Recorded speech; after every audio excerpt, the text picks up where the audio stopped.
The passing of one of our great sons, the Most Honorable Edward Seaga, who has served us so well, is a time of sadness. It is a moment for reflection which calls us as a nation, as a national family, to come together in celebration for a life that was devoted to outstanding service for building Jamaica and enriching its people.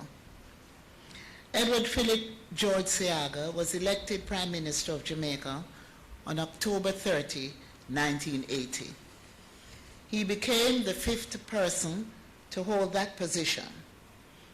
He has also held the post of Minister of Finance and Planning 1967 to 1972, Minister of Development and Welfare 1962 to 1967. During his service to our country, he was responsible for developing a comprehensive range of financial institutions to make Jamaica's capital market network a model for developing countries. These include the Jamaica Stock Exchange, introduction of merchant banking, Jamaica Development Bank, Jamaica Mortgage Bank, and the Jamaica Unit Trust. Rural and urban planning and the environment have also been prime areas of focus for Mr. Seaga. He spearheaded waterfront development in the main coastal towns and cities, rural and urban township development programs, and the development of parks and markets. Among his achievements are reclamation and development of Ocho-Rios waterfront, that's Turtle Beach, transformation of Backer Wall slum to develop Tivoli Garden, a modern, fully planned urban development, Helsher Hills development, Portmore Town Center, Torrington Park housing scheme, and the reclamation of Montego Bay waterfront. Mr. Seaga also led the creation of a wide range of social programs which expanded training in human resources, aided small enterprises, and protected the poor and vulnerable. His achievements include in this area introduction of the National School Feeding Program, introduction of HEART, that's the Human Employment and Resource Training, development of residential halls for the University of the West Indies, University of Technology, and the Cultural Training Center. In the area of culture, Mr. Seaga's achievements are well known, and he was a quintessential builder of institutions in this country, the majority of which still continue to serve us well today. Edward Seaga's political career began in 1959 when the founder of the Jamaica Labour Party, Sir Alexander Bustamante, invited him to serve in the upper house of the Jamaican legislature.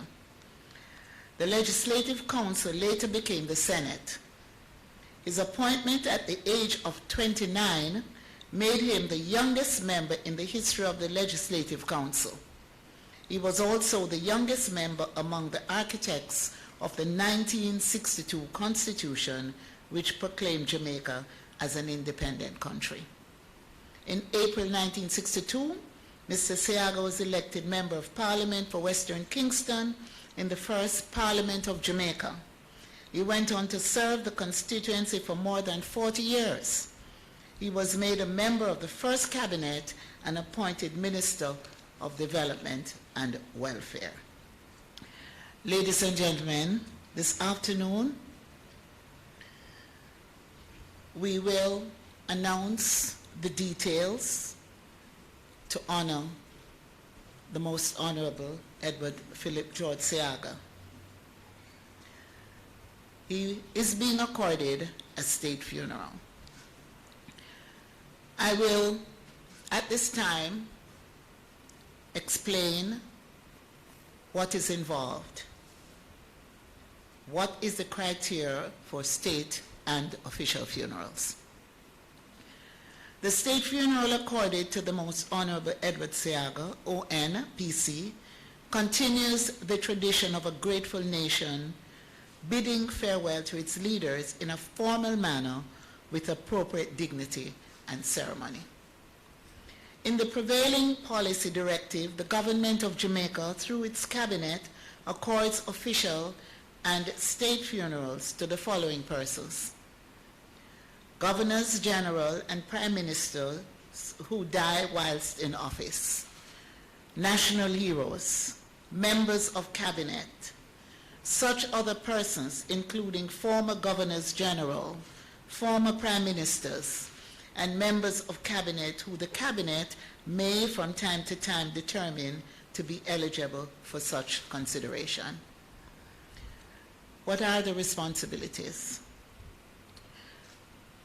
The Office of the Prime Minister convenes and chairs the Interministerial Planning Committee to coordinate the detailed planning and execution of the funeral.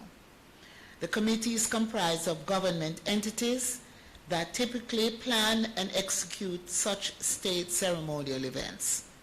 The committee may include, inter alia, the Office of the Governor General, the Ministry of Foreign Affairs and Foreign Trade, as well as the military, that is the Jamaica Defense Force, and security, the Jamaica Constabulary Force, arms of government.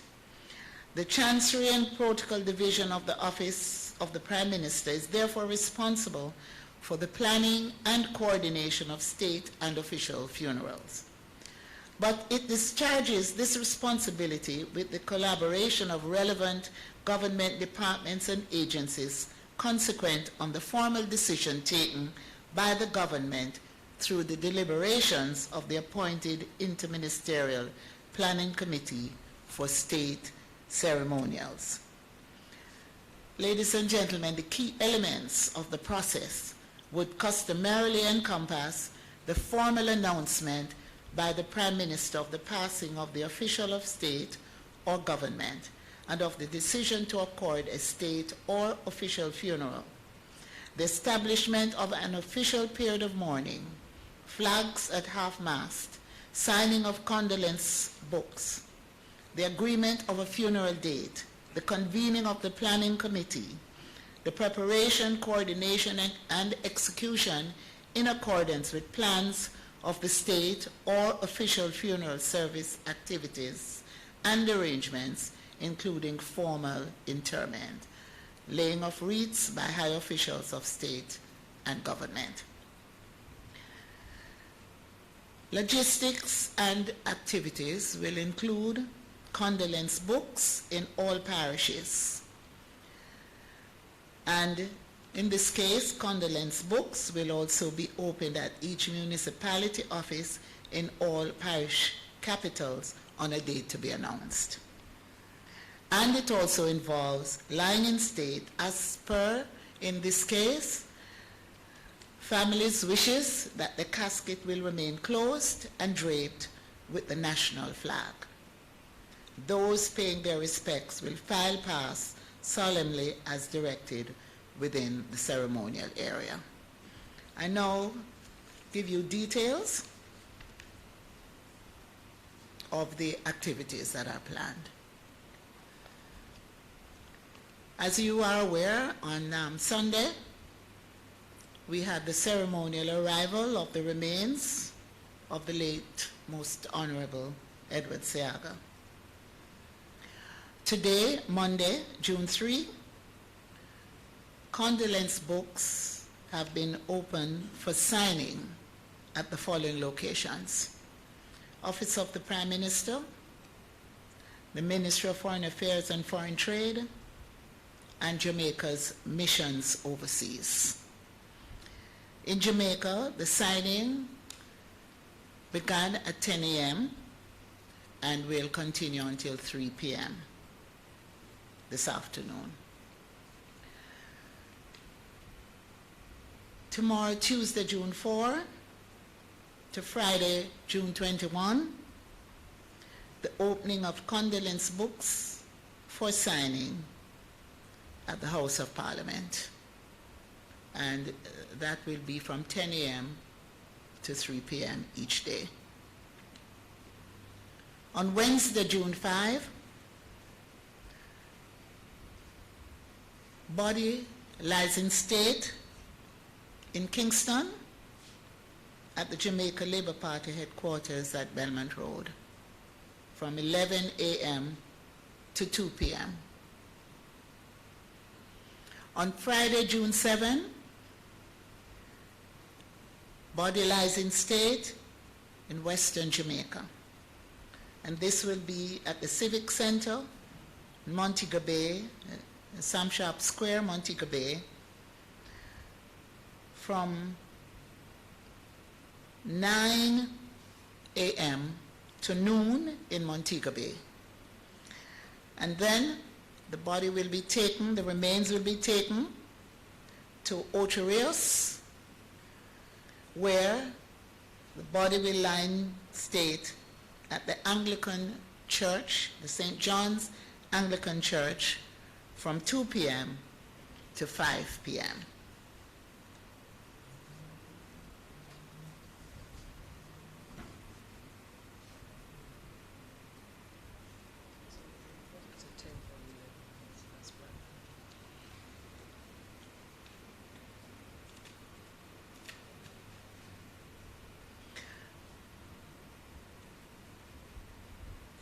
Monday, June 10,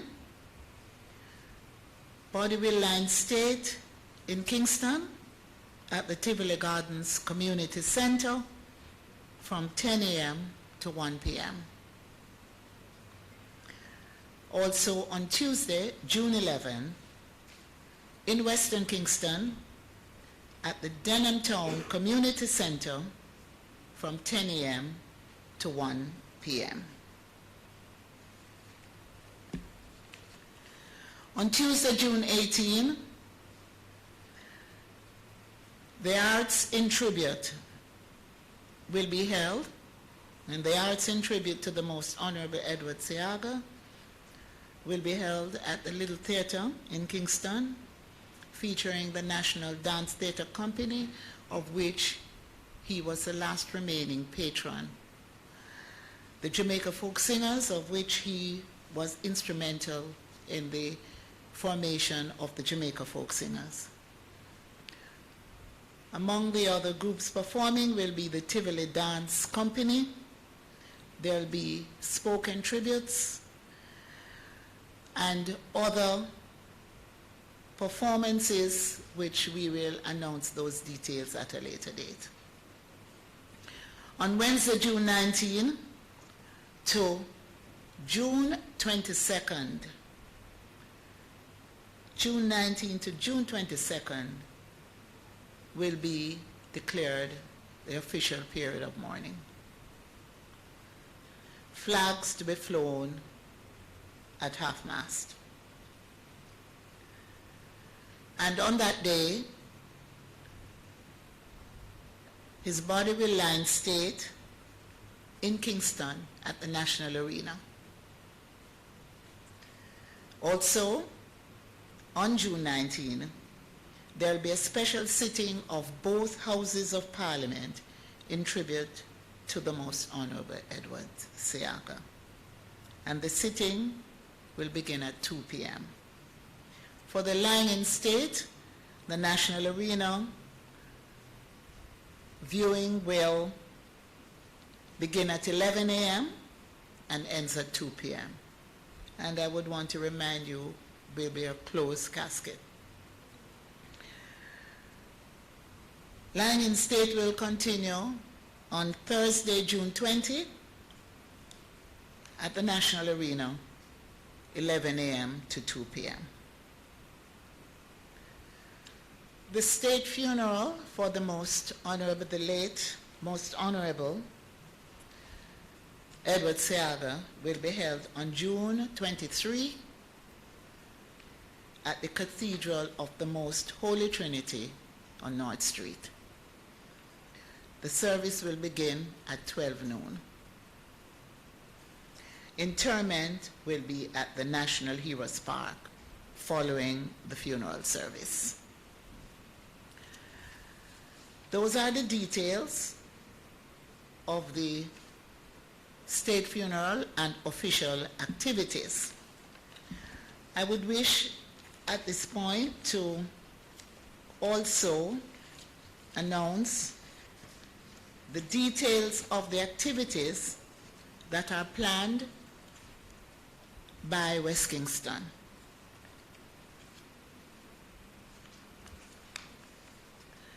On Wednesday, June 5, will be 9 days after the transition of Mr. Seaga. And as you all know, our tradition is to observe the 9th night. And so the 9th night will be held in the Tivoli Garden Square on Wednesday, June 5, starting at 7:30 p.m. On Sunday, June 16, as you all know, Mr. Seaga was very much involved in sports, and he was the president of the Tivoli Football Club and the chairman of the Premier League Club Association. And so there'll be a football tribute to him at the Edward Seaga Sports Complex. And this will be Tivoli Gardens Invitational versus the Premier League All-Stars. On Wednesday, June 19, you all know Mr. Seaga was very much a researcher, an anthropologist, and someone who promoted the Jamaican culture and highlighted the strong African retentions of our culture. And so there will be a revival table held in his honor, in tribute to him, at the Tivoli Gardens Community Center, starting at 7:30 p.m. On Saturday, June 22nd, on the eve of the state funeral, again a tradition, we will have the setup. And that will be held in the Tivoli Garden Square, starting at 7:30 p.m. I know you all know what it entails and what it will involve in a 9 nights, a setup, and a revival table. There will be candlelight vigils across the constituency, including Fletcher's Land, Midtown, and Denham Town. And there will also be a candlelight vigil in Ocho Rios, hosted by the Honorable Shaini Robinson. Again, that vigil will see the participation of the revival community from Watttown in St. Anne. I'm encouraging Jamaicans from all walks of life and Jamaicans across the island to have their own 9 night and their own setup in tribute to the Most Honorable Edward Seaga. As I wind up, I just want to indicate here that Mr. Seaga's pioneering recognition of the transformative power of the arts first came to international recognition when in the late 1960s, as Minister of Development and Welfare, he prompted the concept of an international cultural bank, leading to the establishment of the International Fund for the Promotion of Culture, the IFPC, by UNESCO in the 1970s. This paved the way for intangible cultural patrimony like our reggae music to gain a foothold in the international arena. And so we will, on July 1, on International Reggae Day, host an event which will highlight persons in the entertainment and music industry. And that event will be a tribute in his honor. I also want to add that notifications of the passing or the transition of the former Prime Minister are being issued by the government through diplomatic channels, as is customary. Announcements will be made at a later date as to foreign personalities who will be in attendance at the funeral. but I should indicate that several tributes from regional and international governments and leaders have already been received by the Prime Minister, heads of government of Grenada, Antigua and Barbuda, Turks and Caicos, and the United States. And of course, ambassadors of diplomatic missions accredited in Jamaica. So ladies and gentlemen, those are the details for the time being. And at this time, I will hand over to Senator Morgan. Thank you. Good afternoon again. You're going to be back here very shortly, Ms. Grange, because I'm sure I cannot answer most of the questions. If you have any questions, Tashoy has the mic. You can just indicate by raising your hand and identifying your name and your media house, and she will provide you with a mic so you can ask your questions. Apparently we have no questions. Oh, Ms. Chisholm. Hi. I was waiting for the funeral questions to go ahead, but since there's not any forthcoming at this moment, Andrea Chisholm from TVJ. Minister Grange, I know this is a difficult time, but I know we may not be able to see you because you'll be busy with all of these arrangements for the Most Honorable Edward Seaga. But by any chance, could you tell us if and when you'll be leaving to France for the Reggae Girls, and if you have anything planned for them? I don't believe Must apologize, Ms. Chisholm, but I don't think Ms. Grange will be able to answer that question today, but she will give an update as soon as possible. As we know, there is a lot of excitement about the historic entry of the Reggae Girls into the World Cup. So she will definitely give an update. She'll speak to you after. Okay. Thank you, Minister. Any questions related to Ms. Grange? Well, I'm sorry? A bigger venue. It was a difficult decision to make, but the family wanted the service to be held in a church. And so we will have to just make appropriate arrangements to accommodate as many persons as we can inside the church and outside of the church. And I know that the media is going to be broadcasting the activities, including the service. And there are those persons who will be streaming, and so the general public and the world at large will have an opportunity to follow the proceedings. Thank you. I think we were very comprehensive in providing the details, so there are not too many more questions. Excuse me, you cannot, in front of the cameras.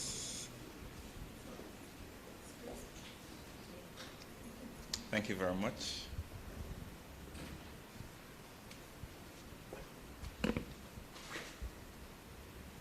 Ladies and gentlemen, thank you very much for joining us. We really appreciate your time. We know it was last minute. I trust that you guys have as much information as you possibly need. But if you do need more information, Mrs. Grange. I want to make a comment, if you don't Sure. mind. I just want to make reference to an unfortunate situation where, and I'm sorry, I have to speak about it. If not, I think that in future we will have to guard against it. But we decided to invite representatives from the production entities of the electronic media to a briefing just for their information and to assist in facilitating the efficient organization. However, the confidence that we had in this group and the embargo that we had on information was breached. And I just want to put on record that the family, the Prime Minister, and the government of Jamaica is owed an apology by the media for doing that. Because what happened was information was carried, or it was not confirmed information. It was carried, it created a lot of discomfort and unease and embarrassment. And it is most unfortunate that that happened. And I really wanted to put it on the record. Thank you.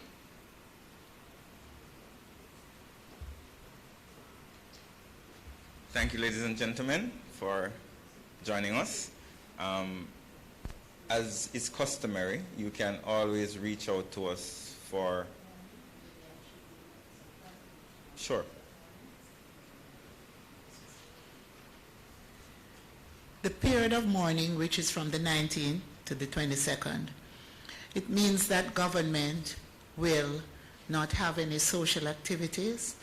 Official activities that were scheduled will be postponed where possible. Travel will be limited by government officials, and the flag will be flown half-mast. And government is also appealing to the public to recognize that period and to assist to the extent they can in observing a certain decorum during that period. Okay. On that note, thank you very much for attending. Hope you guys have a wonderful afternoon. Thank you.